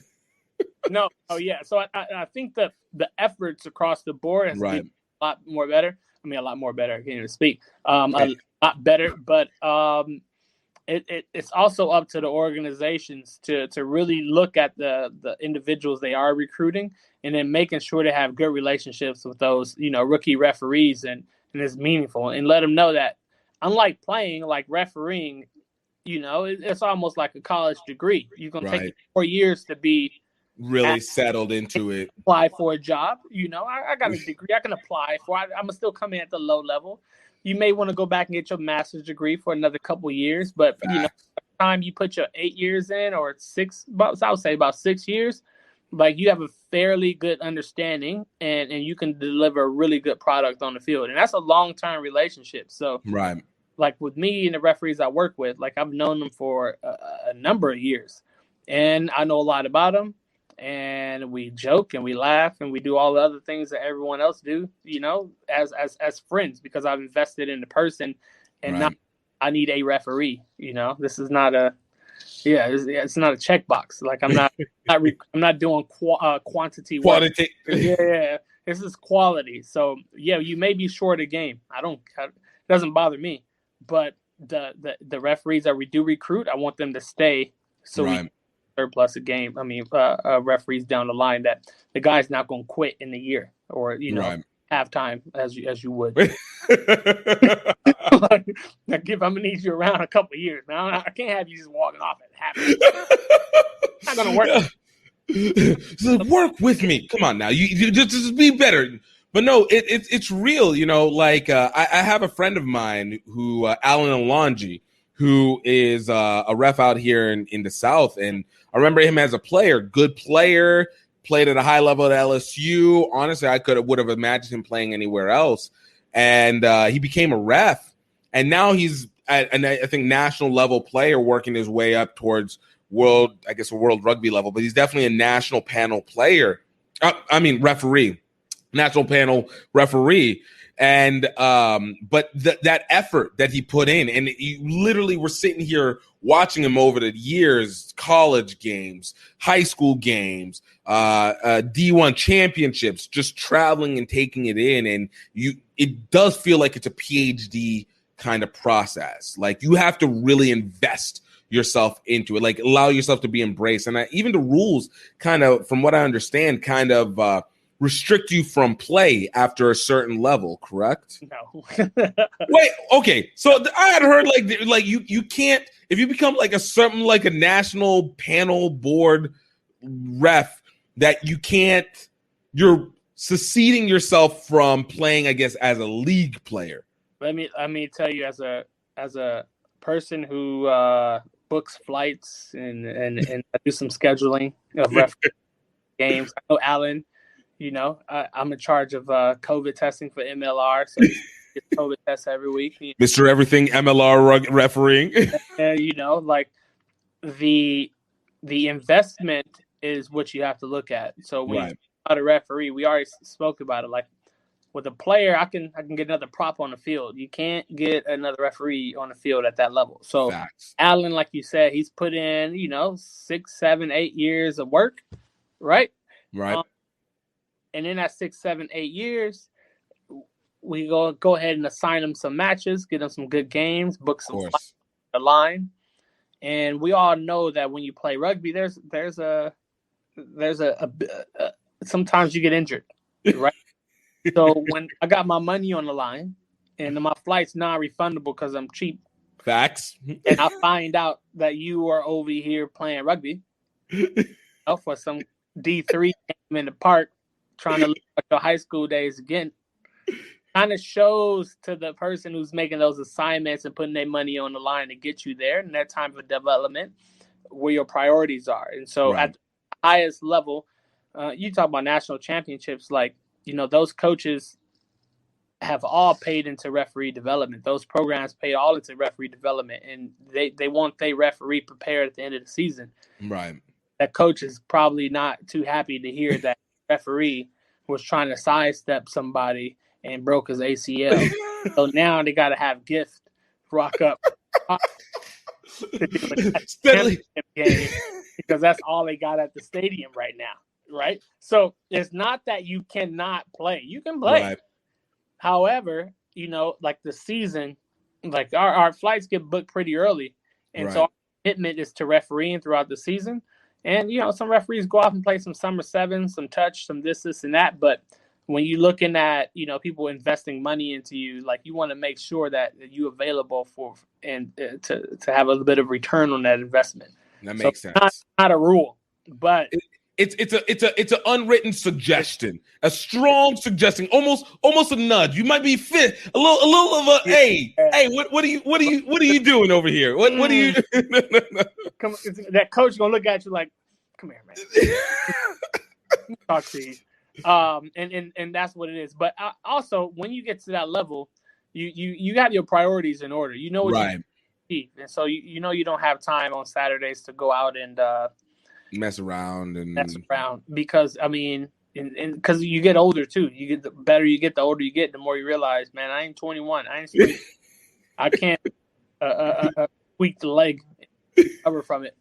That ain't happening immediately like it would if I was 21. So even with me, man, I'm very careful with my nutrition and because the camera already add 15 pounds to you. So remember, you got to bring the flash. All right, I can't afford to look like anything other than vegetables. Like that, I can't. And then even my running and recovery, rest, all that stuff plays an important part. And the last on my list is trying to like scrum against a guy who's late mortgage payments. It destroyed me because I read brother 2 weeks ago. Like I'm not giving them opportunity. I'm not giving them free shots at me. It's not. No, it's funny. You sound like Haley out of Florida. I don't know if she's still in Florida anymore. The referee or Katie Hunziger. Whenever it's speaking on referee preparation and health and coding, like you guys, you would think, making sure just in case you get hit by that random rugby player on the field, like your body's prepped for it. But do you guys like now have a heavier focus into that health and wellness? Man, like I tell you, look, the older I get, the younger these referees get. So, look, I ain't the most beautiful man on earth. The camera don't. Some people look a lot better on camera than me. The selectors with the reason why they're picking me over these young guys. Bro, it's a competition. So Haley's not. I don't know how old. I'm not going to even go there. No. So from my perspective, you have to compete, and you have to look at everything that you do as a competition, because there's only one final, and especially like MLR level, man, there's not a lot of opportunity to officiate in that competition. Like we're lucky enough to be ARs and tech zone and kind of work in it. But there's only like 3 refs per day that are going to be happening. There's only what? How many games they got a weekend? Maybe like 5 or 6. Right. So 6 guys in the country, and now you talk about the world because they have international referees coming in too. So we are not competing with just the guy across the street. Like our knowledge-wise, performance-wise, and I think our edge as referees in the U.S. over anyone else in the world is the fact that we have the ability to establish relationships with these teams and coaches and players. So if we are smart as a whole, Alan, if you're listening, if you're smart, spend as much time as you can with Nola. Get down there, do push-ups with them, pass with them, learn as much as you can. Because when you are called up, if you called up at any point in time, you may look a little bit better. Expect you a little bit more.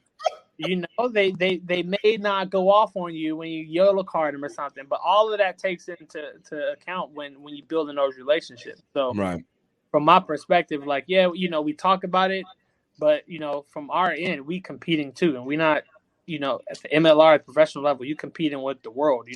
There's not like a guy across the street just doing you a favor saying, "Go ahead, hop on Fox Network right now and just go." Give it a good old try. That don't work. That don't work. That's why I had to get my hair done for the first game of the week last week, man. Braided up. Look, they say, a star's got to shine. I got you. Once you put the explanation, you're like, okay. I feel you. You try. It's like this is bigger than just the one game. You're trying to set yourself up for the rest of these things out. Everyone listening, the context. We get asked me like, "Oh man, you had the braids last week in the guild match." Like, yeah, sure did. I had the 2 braids because I wanted to give everyone that look. And now this week I'm gonna got the natural look. So which I'm a big fan of. I prefer the natural fro. Let that baby fly. Yeah, but I don't. If the selectors say they like the braids, then that's gonna be my. You gotta go with the braids. That's true story. But you gotta give the man what they want. You know what I'm saying? You gotta say, if they like the gold tee, no gold, whatever I can get that competitive edge, man. I'm giving it to you. I don't know if I can. I'm not gonna cut it off. No. Calm down. Maybe put a bald cap if you need to go to that extent.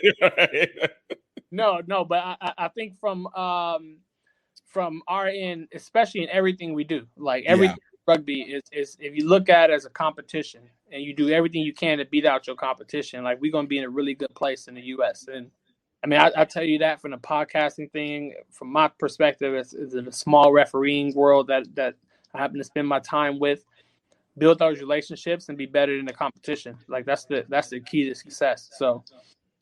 No, I love that. I got one more, as we wrap this down, and I even questions yet. You got look. This is what we do. Do a favor, man. I didn't even get in. I didn't even talk about your Brazil trip. Talk about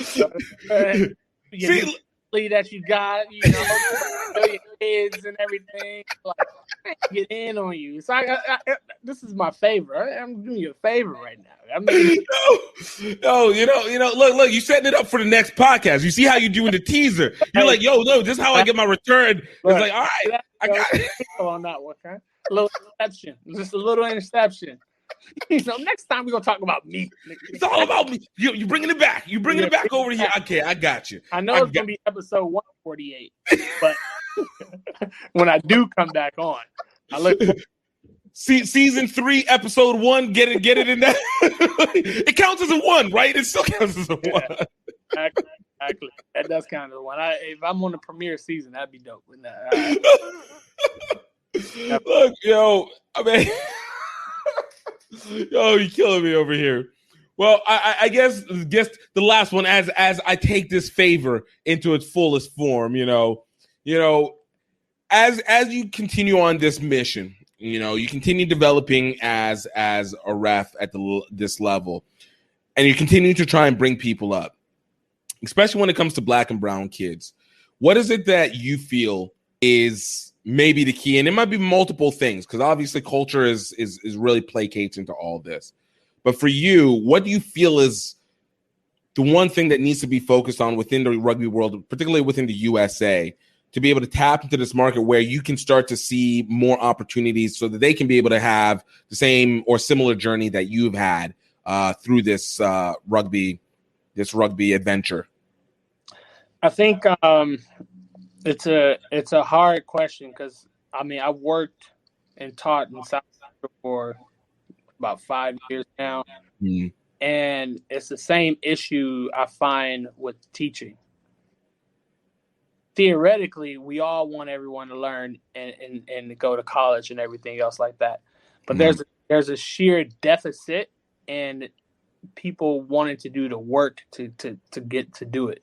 Right. Like if you a brand new teacher, I'll tell you right now, if you can teach in Beverly Hills or teaching where I was teaching, you gonna say, go and give me that Beverly Hills. Like go and get your couch in the, because we don't have a teacher's lobby. There's no mailboxes, man. Come and doing work. And so when we talk about black and brown, I'm taking this as black and brown kids in the hood, right? Like ones who have no exposure to rugby, where there's no rugby fields, there's nothing there. It's going to take people who have to sit and say, you know what, for the next 3 years, I want to start this program, and I want to do it in a sustainable way. Like I don't want to be the program, and I think there's a lot of people who does a lot of good work in the community that is the program, and if they left, that program will be gone. So from my perspectives, you have to develop a system and a structure in place that will allow rugby to thrive in those areas.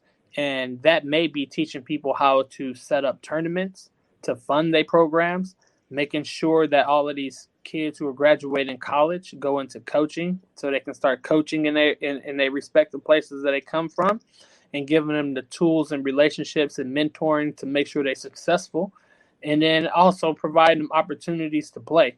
And I think we focus in on the top end, and the top end will take care of the kids. Like, absolutely. Your program is good, the kids will come and they will stay more. Right. And so from my perspective, it's just that. And as a referee, I look at it as, you know what, like, what is my role in it and how I can impact? And I'm like, you know what, refereeing is for everybody. You're going to need a referee no matter where you go. But then also, you know, when I was in high school, luckily I was a lifeguard because I wasn't getting a job at McDonald's or anywhere else. Like, it was those jobs were going to adults. Like, I got some kids. Like, he worked. It's not like I got off class and I need to go to get a job.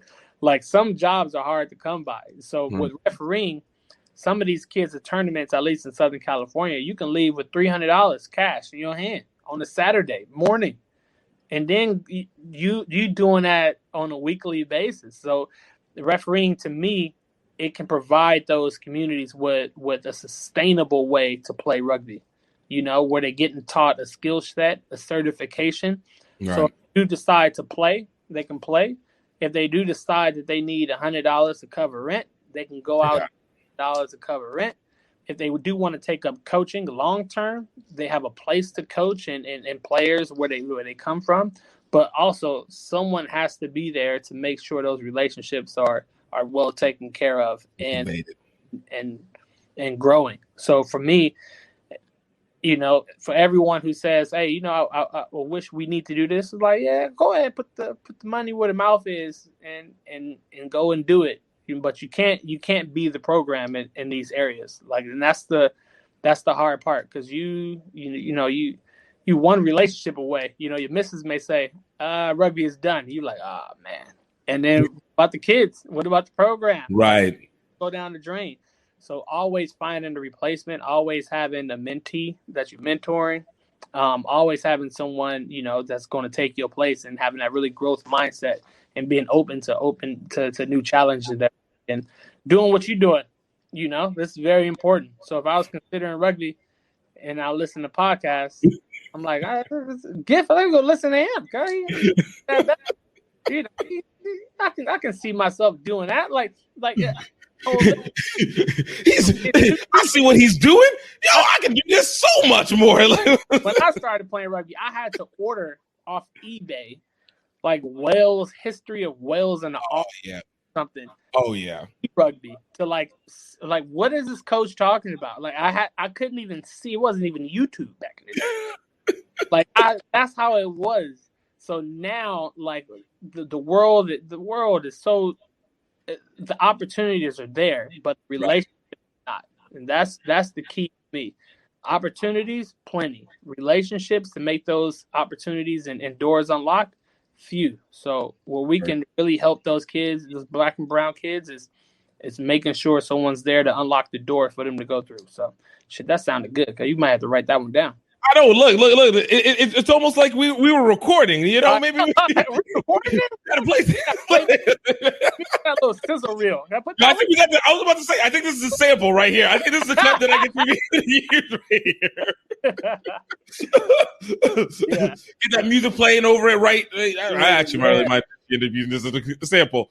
People are gonna be listening. They're like, "Oh my god, they already predicted this already." Because we don't edit. You don't edit over here. Like too much work. I just came here to talk. Like, what are we doing all this extra stuff here? Yeah, but that we got the BIPOC rugby play. So it's all about building communities, safe space, all of the stuff that everyone's been talking about. But then also making sure that these people can have a career in rugby, because it's all about sustainability. You know, that's the key. That's like, industry. Like you know. Can be a podcaster, a professional podcaster. You can be a professional referee, a professional coach. You can be the next, Las Vegas Sevens. Like your tournament can be the best, and that tournament can fund the rest of the like. There's so many opportunities, but we just have to make sure that people know how to explore and have confidence to go out and try all the new things they can. So that's my very small perspective on the matter. But I mean, you say small. I'm going. If that's small, man, King Ahab. What do you call it? Captain Ahab's coming after this piece. All right. No, it is. But we all have a small role to play in this. We put it together. We kind of unite the forces and put it all underneath the umbrella. Everyone's, within our circle is doing some really good things. And we had a couple of chats over the past months about projects and things we want to do. So as soon as we able to really work together and combine our efforts in a very professional way, just like you're doing with the shout out to the HSBU, I can't even say it. I'm HBCU. Now I'm butchering the thing, man. Look, HBCU Classic, April 30th. May 1st. Is that right? May 1st and 2nd. But you're showing up on the 30th. No, 30th is just when people are coming in, man. This is just like people are just trying to like. Hey, look at that, man. Look, you're going to have to show up the day after everyone's already partied and got to know each other and all this. No, this starts the 30th, man. Our relationships. It's not about the product. The most important day to this is that day that they come in, building those relationships. See, exactly what I'm talking about, man. True story. But look, for what it's worth, you might not have that relationship on the Saturday, but you're going to get it on that social. And then Sunday, you cool. This is how you. Got you. All right. I got you. You embedded it in. But it's very important. So keep it very organic, From the National Development Summits that USA put on. And it's been areas. I love going to them, but I also felt like a fish out of water because I do not know how to small talk. I can't go into a room. Hey, Johnny, how's it going? Like, I am not good at that. Give me something to talk about or don't say nothing at all. Like we're not talking about the weather. So we talk about sustainability. You talk about how we're going to grow this. That's a skill set that our community needs. Like, we need to be professionally in a room, learn how to small talk, learning how to connect, learning how to establish relationships. And if the only time we establishing relationships and building is over a beer at the end of the match, that's not going to grow what we need to grow. So, but you know what the interesting part on that is, and it'll always go to the concept of small talk. I think we always forget like what the beer does, but at the same time, what we need to do without it is it helps us navigate the pathway to how to have the real conversation. Because some people, and I've learned, I love sometimes just getting right into it and just being like, yo, let's talk about this. But yo, some people in this, you got to make sure you have that warm up, you know. And I'm all for the drink. The drink is fine. Look, there's nothing wrong with the drink. I'm just talking about the environment. Right. Rugby songs in the background. Like, right. I'm telling you, the hard thing to do is just sit in a stale room and get what you need to get done. That's hard. We ain't been put in those environments too often. You know, I grew up. I don't small talk. I don't even know if I'm saying it right, and I don't want to call out nobody. But it's if you can envision a room full of people that you are not familiar with, you have no idea who they are, but they bowlers, they the shot callers, they the committee members, they the board members, they everyone that you need to get your project, your tournament off the ground, and that's the mentoring relationship that you need to build and the connections. Those are the areas in which I found myself struggling sincerely because I was just not that I'm shy. But it's just you don't know where it's the opening. Like it's not natural. You don't want to feel forced because it feels unnatural. You don't want to. You're not going to get what you want, and it's hard to do it organically because it doesn't feel like the opening is there to begin with.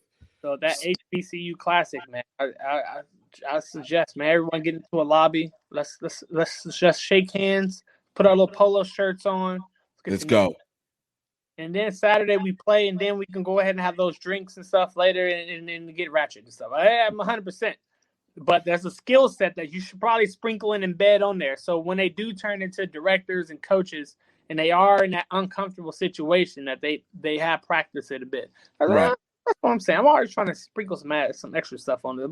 I'm taking over your program now. Nah, man, look, this is why I have it. I'm not here to talk. I talked to too much already. Let somebody else take over for a little bit.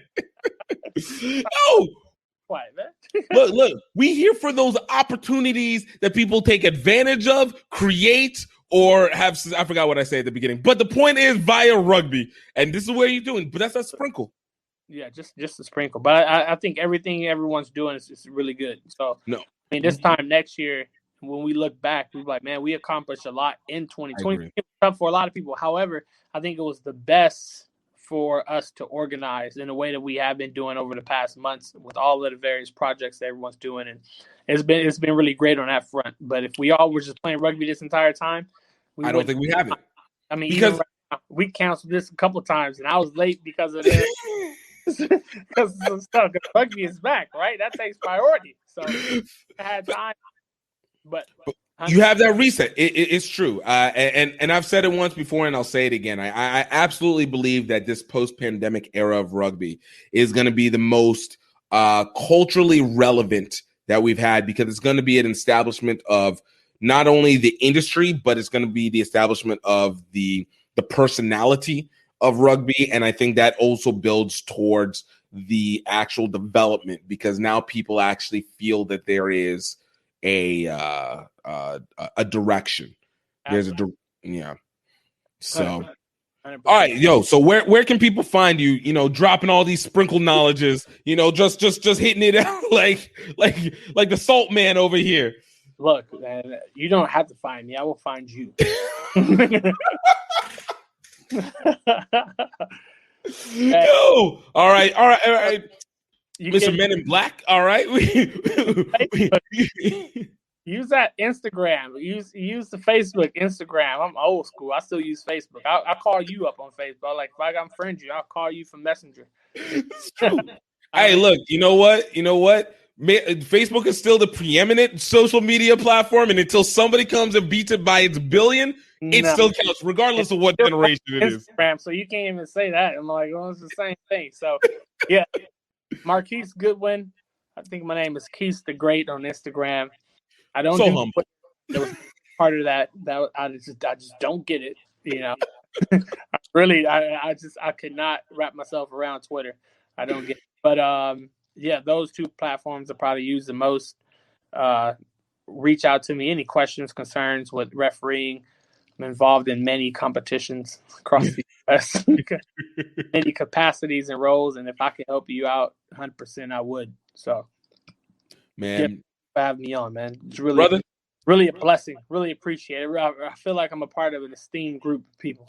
Man, well, you look, you are. And that was even before the podcast before I ever was able to invite you on. So, no, the mere fact you came through, and it does mean a lot. And like I said, I had enjoyed doing these, and you're going to be on here again. Like, we got more conversation. Now we've established the origin. Now we can just go talk this in. Let's go critique some more games. Right? Yeah.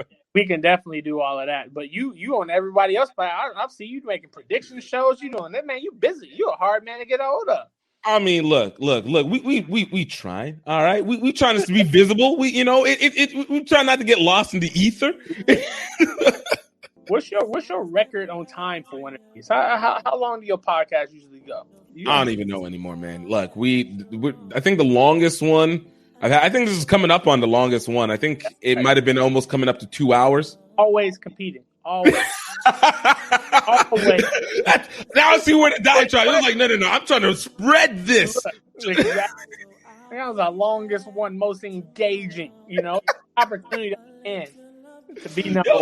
That's the attitude that I have. Hey, look, for what it's worth, you're competing with Cheddar Emba right now. All right, this is between you and Cheddar. Like, this is healthy. This is good levels to be on.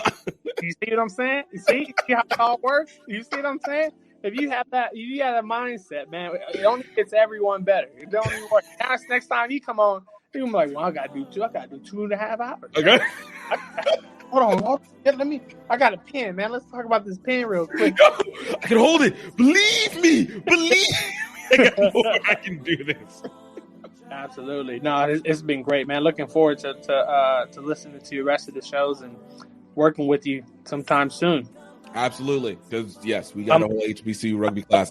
Point in time during the season, I'm going to try to weasel my way in on one of those games. May have to kick your homeboy Allen off one to get myself. Look, all right, he going to be all like, fuck, he just signed himself there, man. I gotta kick him a gift, man. Hey, look. I'm not gonna be mad at it. Alan, he'll recover. It'll be all good. Love you, Alan. Marquise, man, thank you so much. You're on episode 48. See, I'm told you, we made it happen. Man, and I hope you guys really enjoyed this so much. Thank you guys. Please check out some of our other podcasts. Last week we had Erica Mori of the Italian Rugby Federation. We had Robert Perry, the head coach for Curaçao Rugby. We had Nicolette Pantor, captain for Trinidad and Tobago. We had Jess Nielsen, head coach for York University in Canada Rugby national team member. We've had so many people. We had Sarah Alice Saul, former USA Rugby national team manager.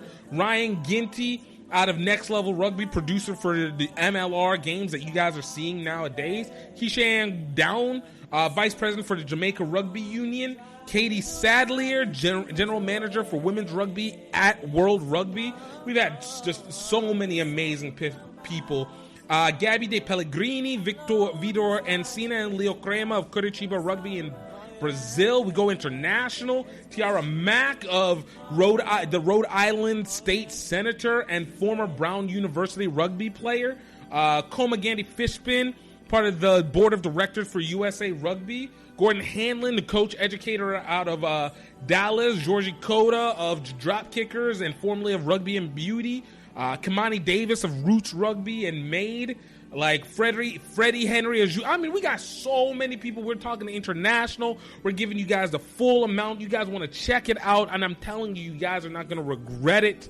And I want to thank you guys all for being a part of this and continue to do it. So I hope that you guys know that I hope that you're happy.